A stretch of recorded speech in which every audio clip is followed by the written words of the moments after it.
상대의 협력을 얻어내는 방법. 사람은 다른 사람이 알려준 생각보다도 스스로 생각해낸 아이디어를 더 신뢰한다. 그러므로 사람에게 당신의 의견을 강조하는 것은 잘못된 생각이다.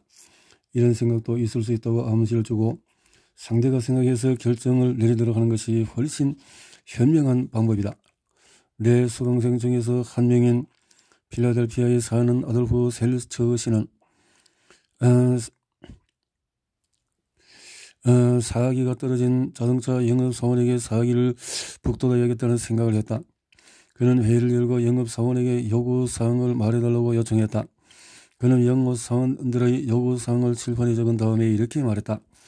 여러분들의 요구사항을 다 들어드리도록 하겠습니다. 그럼 이제 제가 여러분들에게 바라는 바를 말씀드리도록 하겠습니다.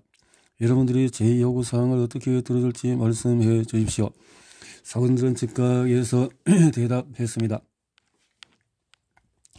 충성, 정직, 솔선수범, 낙관주의, 팀워크, 그리고 하루 8시간의 성적으로 근무하는 등이었습니다. 한 영업사원은 하루에 12시간 근무를 자원하기도 했습니다. 그 회의는 서로에게 새로운 용기와 영감을 주는 것으로 끝이 났습니다. 셀처는 판매 실적 격리적으로 증가했다고 후일 등을 전해왔다. 영업사원들은 저와 일종의 도의적인 거래를 한 셈입니다. 제가 그들이 바라는 대로 해주니까 그들 역시 제가 바라는 기준에 맞추기로 한 것입니다. 그들이 요구사항을 서로 의논하는 것은 마치 영양제 주사 한 대를 맞는 효과를 낸 것입니다. 다른 사람에게 강요당하고 있다든지 명령에 의해 움직인다는 느낌은 아무도 좋아하지 않습니다. 자발적으로 행동하고 있는 그 느낌을 좋아한다. 사람들은 자신의 희망, 요구사항, 생각을 타인과 함께 이야기하는 것을 좋아한다. 유진 웨슨의 예를 들어보자. 그는 이 진리를 깨달을 때까지 많은 돈을 잃었다. 웨슨 씨는 직물 제조업자와 스타일리스트에게 밑그림을 팔고 있었다. 웨슨 씨는 3년 동안 일주일에 한 번씩 뉴욕에서 잘나가는 스타일리스트 중에서 한 명을 방문했다. 언제나 만나주었지만 제 스케치를 산 적은 한 번도 없어서요. 제 스케치를 유심히 쳐다보며 말하죠. 죄송합니다, 웨슨 씨. 오늘은 아무래도 마음에 드는 스케치가 없네요. 150번 실패하고 나니 자신의 생각이 틀에 박혔다는 것을 깨닫게 되었다. 그래서 그는 일주일에 하루 저녁을 인간 행동에 영향을 미치는 방법을 연구하여 새로운 아이디어를 개발하고 의욕을 되찾아보려는 결심을 했다. 곧 그는 새로운 방법을 시도해 보기로 했다. 미완성인 스케치를 가지고 고객의 사무실을 방문했다. 부탁 하나만 드려도 될까요? 여기 미완성인 스케치를 가져왔는데 어떻게 하면 쓸만한 작품이 될지를 말씀해 주시면 안 될까요? 고객은 한마디도 하지 않고 스케치를 보고는 말했다. 며칠 좀 생각해 볼 테니 스케치는 두고 가세요. 나중에 한번 방문해 주십시오. 웨스는 3일 후에 고객을 다시 찾아갔다. 고객의 제안을 듣고 다시 스튜디오로 돌아와서 고객의 요청대로 스케치를 완성했다. 결과는 어떻게 되었을까? 고객은 스케치를 전부 사주었다. 이것이 9개월 전의 일이었다. 그 이후로 그 고객은 다른 스케치들도 주문하고 고객의 생각을 반영하여 작업을 했더니 $1,600 이상의 수입이 생겼다. 제가 지난 몇 년간 왜 실패했는지 이제야 감이 옵니다. 고객이 좋아할 것이라고 생각하는 스케치를 일방적으로 사라고만 권했던 것입니다. 이제는 방법을 바꿔서 고객의 생각을 듣고 작업을 합니다. 고객은 자신이 디자인을 창작하고 있다고 생각할 것입니다. 이제 더 이상 팔려고 애쓰지 않고 상대가 자진해서 제 작품을 사줍니다. 루즈벨트가 뉴욕의 시장이었을 때 그는 엄청난 업적을 남겼다. 그는 정치인과 친하게 지내면서 그들이 가장 싫어했던 계획을 했다. 여기 어떻게 그가 계획을 이뤄내는지 소개해보겠다. 중요한 자리가 공석이 되어서 임명해야 할 때 그는 정치인들이 후보를 추천하게 했다. 루즈벨트는 그 문제에 대해서 다음과 같이 말했다. 정치인들이 처음에 추천하는 인물은 당에서 돌봐줘야만 하는 쓸모없는 사람들이다.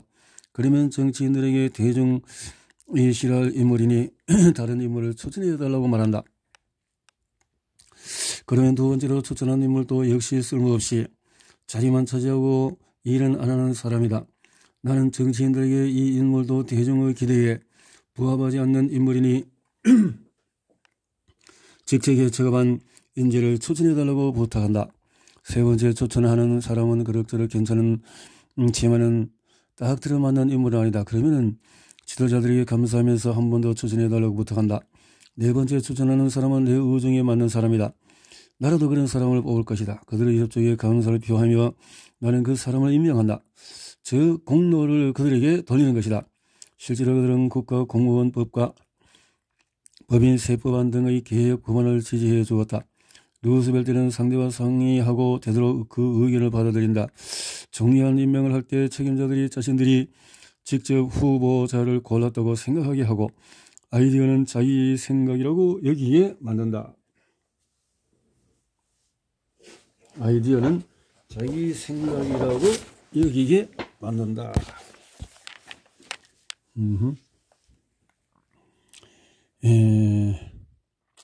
롱아일랜드의 자동차 판매업자가 스코틀랜드의 부부에게 같은 방법으로 중고차를 팔았다. 판매업자는 부부에게 차를 차례로 보여주었다. 하지만은 그들은 모양이 나쁘다, 차 상태가 안 좋다, 너무 비싸다 등의 트집을 잡았다. 특히 가격 문제에 있어서 모든 차가 비싸다라고 했다. 내 강의 소강생이었던 이 판매업자는 강연에서 이 문제를 공개하고 도움을 요청했다. 우리는 그의 억지로 팔려고 하지 말고 사고 싶어지도록 만드는 것이 중요하다고 충고했다. 그래서 판매업자는 며칠 후에 그 방법을 시도해보기로 했다. 그는 스코틀랜드인 부부에게 차 가격 산정에 대해 그들의 의견을 듣고 싶으니 와 달라고 부탁했다. 부부가 도착하자 판매상은 말했다. 안목이 상당하시니 이 자동차를 얼마에 인수해야 할지 알려주시겠습니까? 스코틀랜드 부부는 환하게 웃었다. 자기들의 안목을 알아보고 부탁을 했으니 능력을 인정받은 것이다. 그들은 시선을 하고 오더니 말했다. $300에 팔면은 잘 파는 거요. 차주가 $300에 팔면은 사시겠습니까? $300는 자신들의 생각이었으니 당연히 스코틀랜드인 고객은 그 차를 샀다. 엑슨 장비 제조업자는 이 같은 심리를 이용해서 브루클린에게 가장 큰 병원에 장비를 판매하는 데 성공했다. 이 병원은 증축하면서 미국 내에서 가장 뛰어난 X 성과를 만들려고 했다. X 성과를 책임지고 있는 엘 박사는 서로 자기네 장비가 뛰어나다며 병원층에 몰려오는 영업사원들로 골머리를 앓고 있었다. 그런데 그들 중에서 다른 영업사원보다도 노련하고 능력한 사람이 있었다. 그는 다른 영업사원들보다도 인간 본성에 대해서 훨씬 잘 알고 있었다. 그는 다음과 같이 편지를 보냈다. 저희 공장은 최근 새로운 엑스선 장비를 개발했습니다. 마침 1차로 만든 제품이 사물에 도착했습니다. 물론 이 제품이 완전한 것이라고는 생각지 않습니다. 앞으로 품질 개선에 더욱 노력하겠습니다. 그러니 선생님께서 저희 제품을 한번 검토해 주시고 어떻게 개선해야 할지 방향 제시를 해주시면 감사하겠습니다. 얼마나 바쁘신지 알지만 말씀만 주시면 언제든지 모실 차를 보내드리도록 하겠습니다. 나의 강연에서 엘 박사는 당신을 이렇게 회상했다. 그 편지를 받고 저는 놀랐습니다. 동시에 기분이 좋았습니다. 제 조언을 구하는 엑슨 제조업자를 만난 적이 없었거든요. 제가 중요한 사람인 것처럼 느껴졌습니다. 저는 매일 밤처럼 바빴지만 그 장비를 보러 갈 시간을 만들려고 만찬 약속을 취소했습니다. 장비를 보면 볼수록 제 마음에 쑥 들었습니다. 그 장비를 사기로 결정한 것은 병원을 위해서 제 자발적인 결정이었지 강매는 아니었습니다. 그 장비의 우수한 점에 끌려서 장비를 주문한 것이었습니다. 우드로 윌슨 대통령 집권 당시에 에드워드 하우스 대령은 국내외에서 큰 영향력을 가지고 있었다. 윌슨 대통령은 중요한 문제의 의논 상대로 강요보다도 더 그에게 의지했다. 어떻게 했기에 하우스 대령은 대통령의 마음을 사로잡았을까?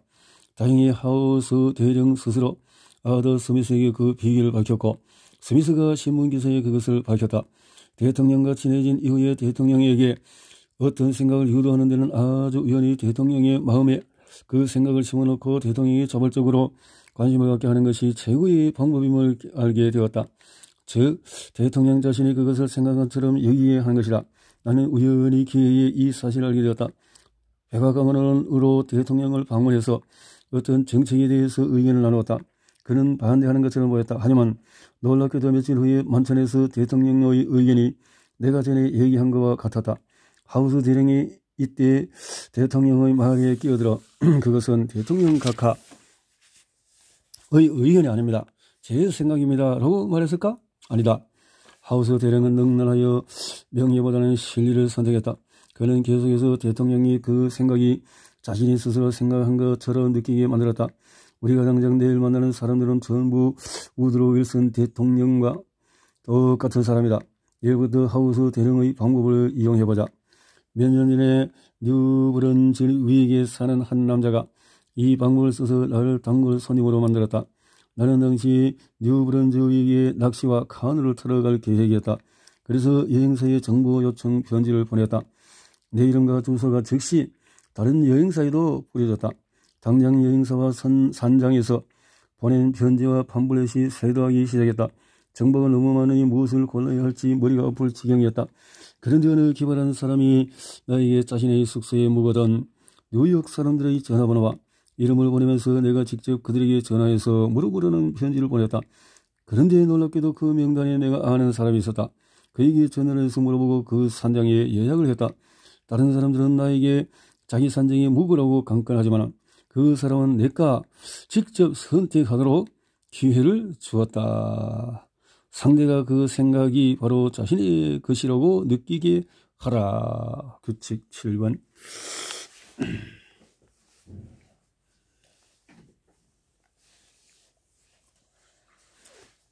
기적을 일으키는 방법.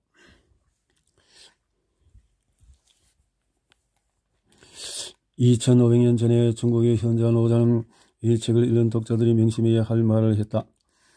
강과 바다가 시냇물 위에 있는 이유는 자신을 낮추기 때문이다. 그래서 그들은 시냇물을 다스릴 수 있는 것이다. 백성 위에 서려고 하는 자는 자신을 낮춰라. 그러려면 다스리는 사람 위에 있어도 백성이 무겁다고 하지 않고 그들보다 앞서 있어도 백성들이 해롭다고 생각하지 않는다. 상대에게 전적으로 잘못이 있어도 상대는 그렇게 생각하지 않는다는 것을 기억해라. 그러니 그들을 비난하지 마라. 그들을 이해하려고 노력해라. 현명하고 관대하고 특별한 사람이 그런 노력을 할 수 있다. 다른 사람이 자기 방식대로 생각하고 행동하는 데에는 다 이유가 있다. 그 이유를 먼저 알아보면 그의 행동 더 나아가서 그의 성격까지도 이해할 수 있는 열쇠를 얻을 것이다. 상대의 입장에서 생각해보고 노력해라. 자신에게 내가 그의 입장이면 내가 어떻게 느끼고 반응할까? 자문해보아라. 그러면 시간도 아끼고 화도 내지 않게 된다. 행동의 원인에 관심을 갖게 되면 결과에 대해서 이해할 수 있게 된다. 게다가 인간관계의 기술도 더욱 발전하게 될 것이다. 가레스 구우드는 자신의 저서에서 다음과 같이 말한다. 당신이 자신의 문제를 대할 때 갖는 관심과 다른 사람의 문제를 대할 때 갖는 관심도를 비교해 보십시오. 세상 사람들이 나와 똑같이 생각을 한다고 깨달으면 모든 직업에 필요한 탄탄한 기반을 닦을 것입니다. 저 인간관계에서 성공한다는 사람의 입장에 서서 그를 이해하려는 마음가짐에 달려 있습니다. 오랫동안 나는 우리 집 근처 공원에서 산책과 자전거를 타면서 기분 전환을 해왔다. 나는 공원의 떡갈나무를 정말 좋아하는데 부지한 화재로 그 어린 나무들이 불타 죽어가는 것을 보면 너무나 슬프다. 화재는 담배 피우는 사람들이 꽁초를 버려서 생기는 것이 아니라 소년들이 공원에서 소시지나 계란 요리를 하고 뒤처리를 잘하지 못해서 생기는 경우가 대부분이다. 가끔 그 화재로 먼저 소방차가 출동할 때도 있다. 공원에는 모독구를 금지함, 위반자는 처벌함이라는 표지가 붙어 있지만 눈에 잘 띄는 장소가 아니어서 보는 사람이 거의 없다. 경찰도 공원을 순찰하지만 불은 계속 일어난다. 하물은 내가 불이 난 것을 발견하고 경찰에게 달려가서 소방서에 연락을 해달라고 말하였다. 하지만 그는 자기 담당 구역이 아니어서 할 수 없다고 말하는 것이었다. 이 사건 이후로 나는 내가 경찰이 된 것처럼 행동했다. 초기에는 소년들의 입장에서 생각하려고 하지도 않았던 것 같아. 나무 밑에서 불길이 보이면 기분이 너무 안 좋아서 소년들에게 달려가 불을 피우면 감옥에 들어간다고 경고했다. 아이들이 내 말을 듣지 않으면 체포하겠다고 겁을 주었다. 나는 상대의 의견을 생각하지도 않고 내 분풀이를 하고 있었던 것이다. 결과는 어땠을까? 소녀들은 속으로 화가 치밀어 투덜거리며 마지못해 불을 껐다 하지만은 내가 시야에서 사라지면은 그들은 다시 불을 피웠을 것이다. 아마 공원이 다 타버렸으면 좋겠다고 생각했을지도 모르겠다. 시간이 좀 지나고 인간관계에 대한 지식이 좀 쌓이자 다른 사람의 관점에서 생각해 보려는 시도도 좀 하게 되었다. 그래서 명령을 하는 대신에 아이들이 불을 피우는 것에 가서 이렇게 말한다. 얘들아, 재미있네? 무슨 요리를 만들 거야? 나도 어렸을 때 불 피우기를 좋아했지. 지금도 좋아하고. 하지만 공원에서 불을 피우면 아주 위험하단다. 너희들이 불을 내지는 않겠지만은 다른 아이들은 조심성이 없단다. 그런 아이들은 불을 피우고 끄지도 않고 집으로 가버려서 나무를 다 태워버리지. 조심하지 않으면 나무가 다 타버릴 거야. 방아지로 감옥에 갈 수도 있고 너희들이 노는 것을 방해하고 싶지는 않단다. 재밌게 놀아. 하지만은 지금 나뭇잎을 또 불 밖으로 치워버리고 불을 다 쓰고 나면은 흙으로 꼭 덮어라. 그래 주겠니? 그리고 다음에 재밌게 놀고 싶으면은 저기 언덕 위에 모래 땅에 불을 피우면 어떨까? 저 위라면 불을 피워도 위험하지 않을 거야. 얘들아, 고마워. 재밌게 놀아라. 이렇게 말하면 얼마나 달라질까? 이렇게 말하면 아이들은 기분 나빠하지 않고 내 말을 들을 것이다. 내 명령에 억지로 따르라고 강요하지 않아도 되고 아이들의 체면도 산다. 내가 그들의 입장을 고려해서 상황에 대처했기 때문에 모두가 기분이 좋아졌을 것이다. 다른 사람에게 무엇을 부탁하려고 할 때 우선 눈을 감고 상대의 입장에서 상황을 생각해 보아라. 그리고 스스로에게 물어보아라. 그가 왜 이렇게 행동하는 걸까? 시간은 걸리지만은 이렇게 하면은 적을 만들지 않고 마찰은 적게 하면서 좋은 결과를 이끌어낼 것이다. 나는 인터뷰를 할 때 내가 어떤 말을 할지, 그가 어떻게 대답할지 확실하게 예상이 될 때까지 상대의 사무실 밖에서 2시간 동안 서성대는 것이 더 낫다고 생각한다. 라고 하버드 비즈니스 스쿨의 딘 돈햄 교수는 말한다. 이 책을 읽고 타인의 입장에 서서 생각하고 타인의 관점에서 사물을 보는 방법을 배운다면 이것은 당신의 경력의 획기적인 전환점이 될 것이라고 생각한다. 상대의 입장에서 생각해라. 상대의 입장에서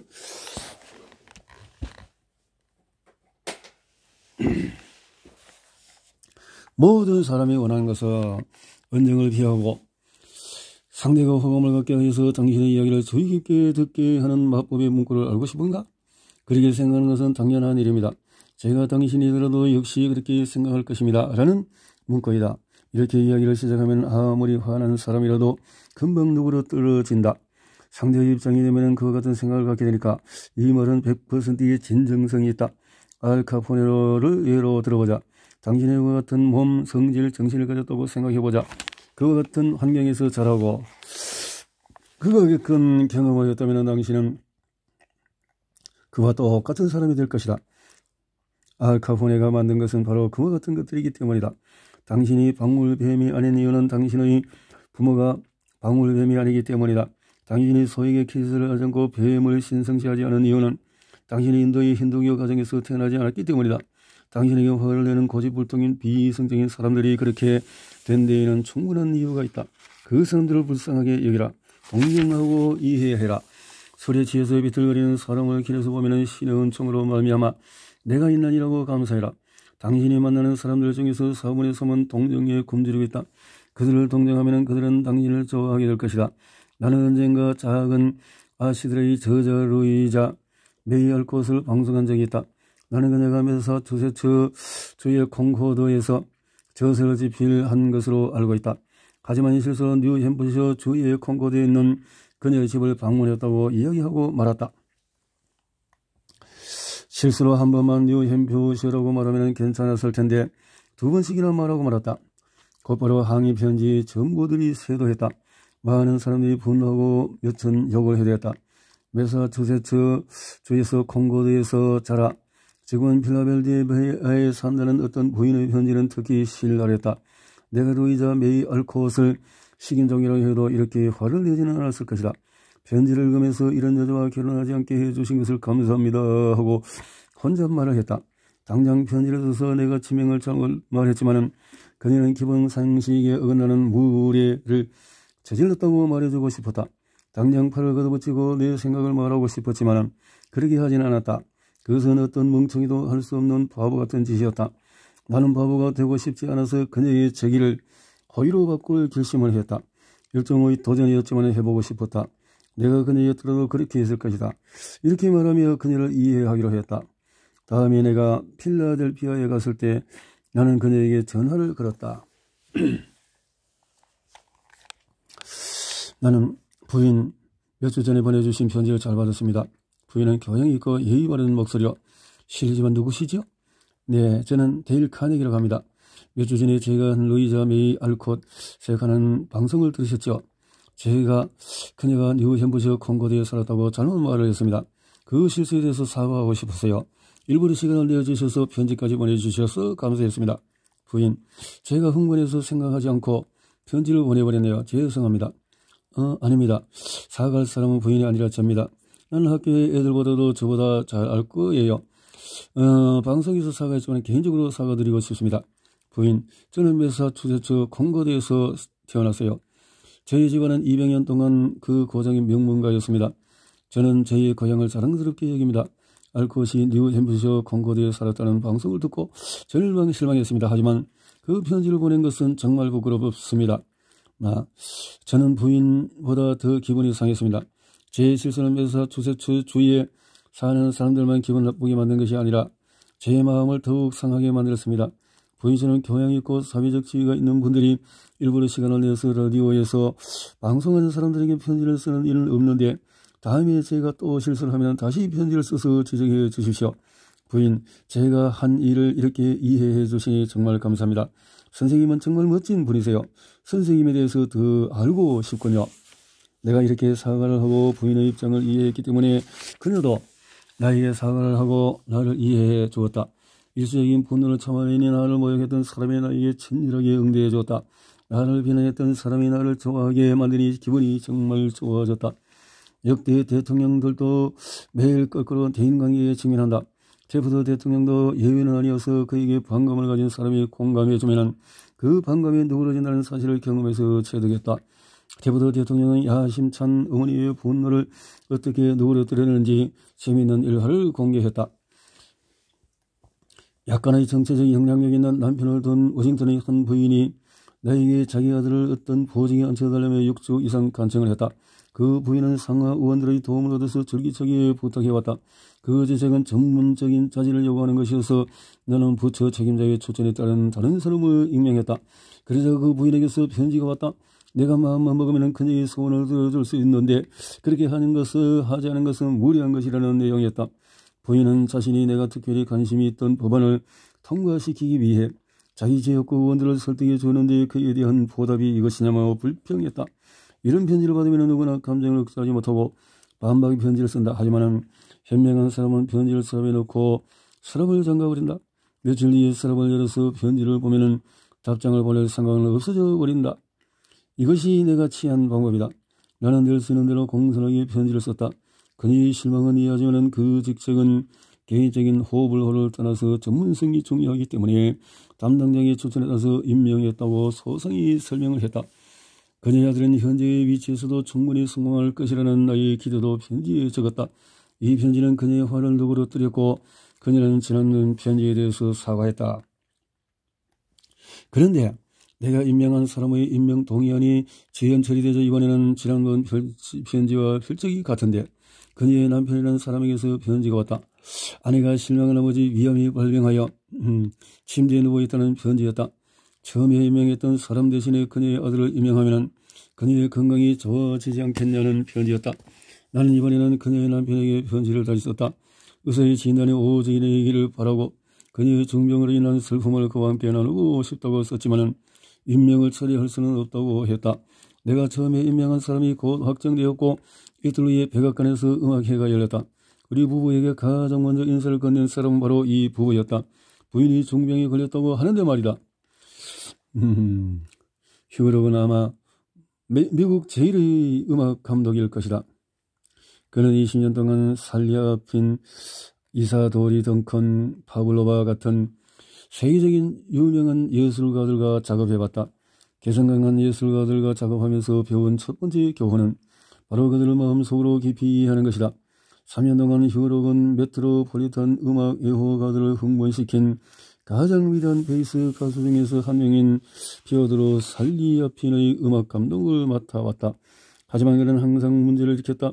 그는 마치 버릇 나쁜 아이처럼 행동했다. 예를 들어 공연이 예정되어 있는 날 정오쯤에 휴록에게 전화를 걸어 이렇게 말한다. 몸이 좋지 않아요. 성대가 부어있어요. 오늘 밤 공연은 힘들겠어요. 휴록이 그와 말다툼을 했을까? 전혀 아니다.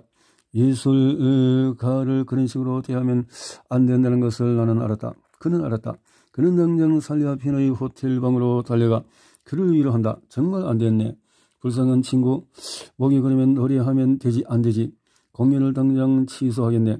당장 몇천 달러 손해를 보겠지만은 그 정도 돈은 자네 명예에 비하면 아무것도 아니지.